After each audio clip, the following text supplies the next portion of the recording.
இப்போ நம்முடைய பாஸ்கரன் சார் ஒரு அழகாக ஒரு உதாரணம் சொன்னார். நம்முடைய வில்சன் சார் அப்படியே தான் சொன்னாங்க. நம்ம சுப்பிரமணிய ஐயா, நீங்கள் என்ன சார் சொல்ல போகிறீங்க? இந்த ஆட்சியினுடைய வேதனைகளை சொல்ல வேணா, சோதனை மேல் சோதனை போதுமடா சாமி, வேதனை தான் வாழ்க்கை என்றால் தாங்காது பூமி என்று இதுதான் பாட தோணுது. 100% அப்போ மெரிட்டில் சீட்டு உறுதி என்பது போல் திமுகவுக்கு வாக்களிக்காதவர்களுக்கும் சேர்த்து தான் நாங்கள் நல்லாட்சி கொடுக்குறோம். சரி, வாக்களித்தவர்களுக்கும் வாக்களிக்காதவர்களுக்கும் கொடுக்குறோம். எவ்வளோ பெரிய அற்புதங்களை பாருங்க. புது இது எப்படின்னா, மாயின்னு ஒரு படத்தில் சரத்குமார் எல்லாம் சேர்ந்து வந்து குடும்பத்தில் பொண்ணு பார்க்க போவாங்க. வடிவேல் தான் மாப்பிள்ளை, பொண்ணை பார்க்கணும்னு சொல்லுவாங்க. உடனே மாயண்ணன் வந்திருக்காக, மாப்பிள்ளை மக்கச்சாமி வந்திருக்காக, மற்றும் உறவினர்களாம் வந்திருக்க, வாமா மின்னல் ட்ரைங்னு போகிறதும் தெரியாது வருவதும் தெரியாது, நீ பார்த்தியான்னு சொல்லி இந்த ஒரு காமெடி நடக்கும் பாருங்க. அதே போல் அவங்க ஒருவேளை அந்த திமுக ஆட்சி என்ன கனவு கண்டுப்பாங்கன்னு நினைக்கிறேன். நாங்கள் மக்கள் எல்லாம் செஞ்சாச்சு, இனிமேல் எதுவுமே கிடையாது, எல்லாம் மக்கள் எல்லாம் ஃபுல் ஃபினிஷிங் ஒர்க் ஆகிடுச்சு, இனிமேல் எக்ஸ்ட்ரா ஓடியில் நாங்கள் ஒர்க் பண்ணிகிட்டு இருக்கிறோம்னு சொன்னது கனவு காணக்கூடிய ஒரு மனநிலையில் இந்த ஆட்சி இருக்குது. அவங்களுக்கு இப்போ எதை பற்றியுமே கவலை கிடையாது. ஏன்னா கவலைப்பட்டதுன்னு அவங்களுக்கு வந்து, அதாவது திமுகவை பொறுத்தவரைக்கும் அது ஒரு அன்சன்ஸ். இன்னைக்கு கூட தமிழ்நாட்டுடைய ஜவுளி கடைக்கு அன்சன்ஸ் கடை, ஆமாம் ஜவுளி கடைக்கு அன்சன்ஸ் வச்சுருப்பாங்க, அப்புறம் அரிசி மண்டிக்கு அன்சன்ஸ் வச்சுருப்பாங்க அந்த காலத்தில். இன்றைக்கும் நிறைய இடங்கள் இருக்குது. அதே போல் குடும்பம் கழகம் ரெண்டும் ஒரு சன்ஸ் லிமிட்டெடு.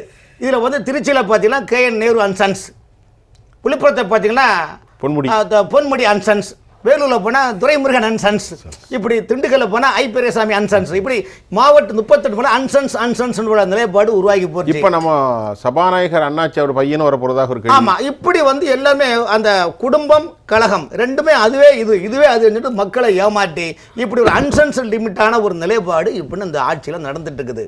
இப்போ அவங்களுக்கு என்ன பிரச்சனை, நீங்கள் பேப்பரில் பாருங்கள், மாறி மாறி வார்த்தை யுத்தமும் அநாகரிகமான வார்த்தைகளும் மக்களை மிரட்டக்கூடிய ஒரு நிலைப்பாடும், கருத்தியல் வல்லுநர்கள் ஏதாவது கேட்டால் வந்து அவங்க மேலே ஒரு பொய் வழக்கு போட்டு அதை ஒரு சூச்சகத்தை ரெடி பண்ணி, உன்னை என்ன பண்ணுறோம் பாரு, என்ன செய்கிறோம் பாரு, சாதாரண ஒரு தொண்டனை விட்டு உன்னை தோக்கடிப்பேன் இன்னும் கேள்வி கேட்டாலும் பிரச்சனை. அதனால தான் இன்றைக்கி கூட தமிழ்நாட்டு பிஜேபி தலைவர்கிட்ட கேட்டுக்காரு, என்ன இந்த பண்ணுறீங்க, நீங்கள் உங்கள் அப்பா முதலமைச்சர், உங்கள் தாத்தா 5 வருஷம் முதலமைச்சராக இருந்தீங்க, அப்போ மக்களை ஆட்சியில் வந்தோன்னா பயமுறுத்துறீங்களா, மிரட்டுறீங்களா, அப்போ உங்கள் இந்த ஆட்சியுடைய அலங்கோலத்தை பற்றி நாங்கள் தட்டு கேட்டால் பொல்லாதவர்கள், மனிதநிலை சரியில்லாதவர்கள், இப்படிலாம் வந்து கேவலமாக அவ்வளோ, அதாவது மக்கள் வெறுக்க தகுந்த மாதிரி வார்த்தைகளை சொல்லி பொய்யான சொல்லி எதுவுமே செய்யலை. இப்போ அவங்க பாருங்கள், அரசுடைய ஒரே சாதனை கலர் பஞ்சு மிட்டாயை தடை பண்ணதான் மிகப்பெரிய ஒரு சாதனை, திமுக ஆட்சியுடைய சாதனை. ஆமாம், கலர் பஞ்சு மிட்டாய் தடை பண்ணாச்சு, அதான் சாதனை. மக்களுடைய வேதனையை பாருங்கள், அரசு மருத்துவமனை டாக்டருடைய கோரிக்கை இன்னும் நிறைவேற்றலை. அந்த கொரோனாவில் காலமான டாக்டருடைய குடும்பத்துக்கு இன்னும் ஒரு வேலைவாய்ப்பு கூட அவங்க இதை பேட்டி கேட்டால் மாசுப்பிரன் அவர்கள் சட்டமன்றத்தில் பொய்யான தகவலை கொடுத்து அவர் பெற்றார். இன்னைக்கு கூட சொல்லுவார், ஒரு பிஜேபி தலைவர் கேட்ட அறிவிக்கை சொல்லுவார், பாஜக தலைவர் மனநிலை சரியில்லாமல் இருக்கிறாருன்னு. ஒரு அமைச்சர் பேச்சை பாருங்க. நாட்டினுடைய தலைவர்களே உங்களுக்கு மதிக்க தெரியாது, அப்படின்னா மக்களை எப்படி மதிப்பாங்க? அது போல பாருங்க, பகுதி நேர ஆசிரியர்களுடைய கோரிக்கை இன்னுமே நிறைவேற்றலை. டிரான்ஸ்போர்ட் ஊழியர்களுக்கு தொழில் டெய்லி பிரச்சனைகள் வந்து, அதே மாதிரி RTO ஆஃபீஸில் பார்த்தீங்கன்னா 50% RTO ஆஃபீஸ்லையும், பத்திரப்பதிவு ஆஃபீஸில் 50% பத்திர ஆஃபீஸ்லையும் ஆட்கள் அதிகாரிகள் கிடையாது. அதே போல் நீங்கள் EPயில் கட்டணம் மக்களை வந்து வாட்டி வதைக்குது, பத்திரப்பதிவில் கட்டணம், சொத்து வரி, இப்படி எல்லாமே சொல்லலாய் தூரங்களை மக்கள் அனுபவித்துக் கொண்டிருக்கிறார்கள். இது வேதனையா சாதனையா? அப்போ நான் கேட்குறேன், இவ்வளோ சொல்கிறீங்களே, முதலமைச்சர் சொல்கிறாரு சொன்னதையும் செய்வோம் சொல்லாததையும் செய்வோம். அப்போ முதலமைச்சர்கிட்ட கேட்குறோம் நம்ம, ஐயா என்னது சொல்லாமல் செய்தீங்க? முதலமைச்சர் என்ன சொல்கிறாருன்னா, புதுமை பெண் திட்டம்னு ஒன்று கொண்டு வந்தோம், அதை நாங்கள் 520 சொல்லலை, 521 செய்ய போகிறோம். ரெண்டாவது அவர் சொல்கிறார், கல்லூரி மாணவிகளுக்கு 1000 ரூபா கொடுக்குறோம், தமிழ் புதவன் திட்டத்தில் மாணவர்களுக்கு 1000, இதெல்லாம் நாங்கள் கொடுக்குறோமே, சொல்லாமல் செய்கிறோமே அப்படிங்கிறார். அப்போ அதிமுக ஆட்சியில் ஜெயலலிதா செய்ததெல்லாம் சாதனை இல்லையா?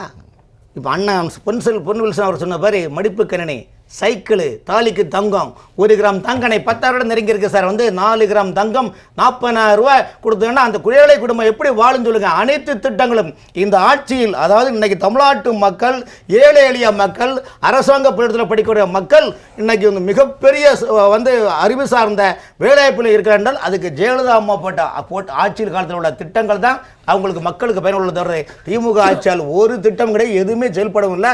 அது வந்து முழுக்க முதலமைச்சர் பணியில் சொல்லப்போனா சீனி சக்கரை சித்தப்பா சீட்டில் எழுதி நக்கப்பா என்ற நிலைப்பாடு தான் இன்னைக்கு இருக்குது சார். அவர் தானே சொல்லுவார் அடிக்கடி. ஆமா, அவர் சொன்னதா நான் சொல்றேன். அவர் சொன்னதா அவர் எதிர்க்கட்சி அப்படிதான் சொல்லுவாரு. ஆனால் இன்னைக்கு தமிழ்நாட்டினுடைய நிலைமை என்ன தெரியுமா? பொதுப்பணித்துறை, நெடுஞ்சாலைத்துறை, ஊராட்சி, பேராட்சி, நகராட்சி, மனராட்சி, மெட்ரோபாட்டு, டோட்ஃபோர்டு, டிஃபிகோ அத்தனை டெண்டர் பணிகளிலும் 40% மேல ஒர்க் இல்லை சார்.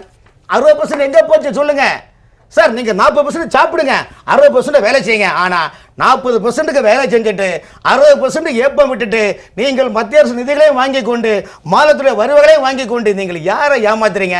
இதோ உங்களுக்கு குற்றத்தை தட்டி கேட்டா மக்களுடைய எதிராக ஒரு நிலைப்பாடு நீங்க கேட்டா, செயல்பாட கேட்டா, ஆனால் எதிர்க்கட்சிகள் பொல்லாதவர்கள், ஆகாதவர்கள், அக்கறக்காரமர்கள், சூனியக்காரர்கள் சொல்லி பொய்யாக டூப்பு. ஒவ்வொரு அமைச்சர்களும் பாருங்க இந்த செட்டிங் பேச்சு, அதாவது limited tender, setting tender, package tender, எப்படி திமுக ஆட்சியில் எப்படி இந்த கொள்ளையடிக்கான புது டைட்டில் டெண்டர்ல கொள்ளையடிக்கிறாங்களோ அதே போல எதிர்க்கட்சிகள் கேள்வி கேட்டால் அவர்களை திசை திருப்பி பிரச்சனை உருவாக்குறதுக்கு ஒரு 4-5 அமைச்சரை கைவசம் ரெடிமேடா வச்சிருக்காங்க. ஃபாஸ்ட் புட்டா அவங்க அறிக்கையெல்லாம் பார்த்தீங்கன்னா நமக்கே பயம் கொடுக்கும். ஐயோ இந்த அரங்கத்திலிருந்து வெளியே போக மாட்டோமான ஒரு நிலைப்பாடு. அதனால தான் இன்னைக்கு ஜெயா+ தொலைக்காட்சியை பொறுத்த வரைக்கும் தேகத்தல் சின்னம்மா தினசரி அறிக்கை கொடுக்கறாங்களா இல்லையா? எதிர்க்கட்சி வரிசையில் இன்னைக்கு வந்து மக்களுக்காக அல்லும் பகலும் அயராது உழைக்கக்கூடிய ஒரு தலைவி என்றால் ஜெயலலிதா அம்மாவுக்கு பிறகு அது தியாகத்தில் சின்னமாக தான் இன்னைக்கு தமிழ்நாட்டுடைய மக்களுக்காக அல்லும் பகலும் அயராது போராடுகின்றார், குறைகளை தட்டி கேட்கின்றார். ஆனால் இதில் கூட திமுக அரசுக்கு செவிடன் காதில் சங்கூதின கதை போல தான் இருக்குது. அதாவது இந்த அரசாங்கம் வந்து மக்களை முழுக்க என்னென்னா, இந்த மாயபஜார் படம் வந்துல சார், பழைய காலத்து படம் மாயபஜார். அதில் என்ன பாடுவாங்கன்னா ரங்கராவ் பாடுவார் என்னென்னா, புளியதுரையின் சோறு வெகும் பொருத்தமாய் சாம்பாரு பூரி கிழங்கு பாரு இதுவே எனக்கு ஜோறு ஹஹா ஹஹா ஹஹான்னு திமுக ஆட்சி மாயபஜார் படத்தில் வர மாதிரி அப்படியே உட்காந்தோன்னா எல்லாமே ஏழை மக்களுக்காக தானாக வர்றது போலையும் இவ்வளோ ஒரு நிலைப்பாடு இருக்காங்க. இப்போ அவங்க என்ன சொல்கிறாங்கன்னா, எதிர்க்கட்சிகள் அவங்களுடைய குறைகளை கேட்டு என்ன சொல்கிறாங்க, அங்கே பாருங்கள் என்ன தேவையில்லாமல் எங்களை பழைய திமுககாரன் ஆக்கிறாதீங்க. உடனே எதிர்க்கட்சி தலைவர் கேட்குற ஒரு கட்சியில் ஒரு தலைவர் கேட்குறாரு, சரி இப்போ அந்த பழைய திமுகன்னா ஏன் அப்படின்னா, நாங்கள் யார் தெரியுமாங்க, எங்க நாங்கள் மிஸ்ஸாவே பார்த்தவங்க, நீ எம்மாத்திரம் வந்து இங்கே வந்து கேள்வி கேட்குறியா, முடிஞ்ச அண்ணா சாலைக்கு வா, அங்கே வா, இங்கே வா, ஏங்க ஒரு கேள்வியை கேட்ட கேள்விக்கு பதில் சொல்லிட்டு போகணும். அதான ஒரு அறிவாளி கழகு, ஒரு ஆட்சி தலைமை தாங்க கூட இருக்க அழகு. அதை எடுத்துக்கிட்டு நீ அங்கே வா, நீ இங்கே வா என்ன சொன்னால் அது என்ன அர்த்தமாக வந்து? அப்போ தினசரி இவங்க நாட்களை கடத்தணும். தேர்தல் வருகிறது, 2020 தேர்தல் வருகின்றது, பிரச்சனைகளை திசை திருப்பணும். தமிழகத்தில் மக்கள் மத்தியில் டோட்டலாகவே இந்த ஆட்சிக்கு பேர் கெட்டு போச்சு. இந்த பேர் கெட்டு போனால் அவங்களுக்கு அதை பற்றி கவலை கிடையாது. ஆனால் நம்ம பிரச்சனையை இதுக்குத்தானே ஆசைப்பட்டாய் பலகுமாரான தலைப்பு மாதிரி அவங்களுக்கு ஏதாவது ஒரு குழப்பத்தை ஏற்படுத்தி மத்திய அரசு மேலே பழி சொல்லணும், இல்லாவிட்டால் ஆளுநர் மீது பழி சொல்லணும், ஏதாவது ஒருத்தருக்கு மேலே பழியை போட்டு ஓடிட்டு நமக்கு ஓட்டு வாங்கி தான் குறிக்கோள் என்ற மனநிலையை ஜாதியாலும் மொழியாலும் இருமொழி கொள்கை, மும்மொழி கொள்கை, என்னென்னமோ புது ட்ரெண்டிங் உருவாக்கி இதெல்லாம் ஒரு பெரிய புதுசாக வந்த திரைப்படத்தில் எப்படி ட்ரெய்லர் போடுவாங்களோ அது மாதிரி ட்ரெய்லர் மாதிரி ட்ரெண்டிங் ஷோ மாதிரி ஆக்கிக்கிட்டு ஒவ்வொரு நாளைக்கும் இதே பிரச்சனையாக இருக்கும்போது மக்களை இவங்க என்ன பைத்தியக்காரங்க நினைக்கிறாங்களா? இல்லை மக்கள் வந்து ஒன்றுமே எங்களுக்கு தெரியாது, மக்கள் எதுவுமே கண்டுக்கிறல, நீங்கள் செய்யக்கூட தவறுகளை மக்கள் ஒன்றுமே கண்டுக்கிடாமல் இருக்கிறாங்கன்னா இப்போ என்ன அர்த்தமாக வந்து மொத்தமாக இந்த அரசு துறை அனைத்துமே பார்த்தீங்கன்னா அரசாங்க துறைகளே இன்னைக்கு துருப்பிடிச்சு க்ரீஸ் போட்டால் கூட, சொற்றுக்கு க்ரீஸ் போட்டால் கூட சவுண்ட் இல்லாமல் வரும். இன்றைக்கி நீங்கள் சொற்றுக்கு குரு போட்டால் அரசாங்கம் எல்லாமே அரசு டோட்டலாகவே துருப்படுத்தி போய் சார், எதுவுமே செயல்பாடு எல்லா விஷயத்தையுமே சொல்லிட்டாங்க. நீங்கள் அரசு ஊழியர்கள் சங்கங்கள் முதல் பிரைவேட் சங்கங்கள் முதல் 20 ஆண்டு காலமாக அரசு துறையில் பணியாற்றக்கூடிய NULM தன் தினக்கூலி அடிப்படையில் பயணம் செய்ய ஊழியர்கள் எல்லாம் நீங்கள் பெர்மனெண்ட் ஆக்குறேன்னு சொன்னீங்க. அவங்க வாழ்க்கையே எனக்கு கேள்விக்குறியாக இருக்குது. இப்படி எல்லாமே கேள்வி மேல் எல்லாம் ஒட்டுமொத்தமாக வேதனைகளை தமிழக மக்கள் அனுபவித்துக் கொண்டு அரசு ஊழியர்களும் வேதனைகளை அனுபவித்துக் கொண்டு இதன் பேர் தான் சாதனையாம். இது என்ன அர்த்தமாகுன்னு சொல்லுங்க.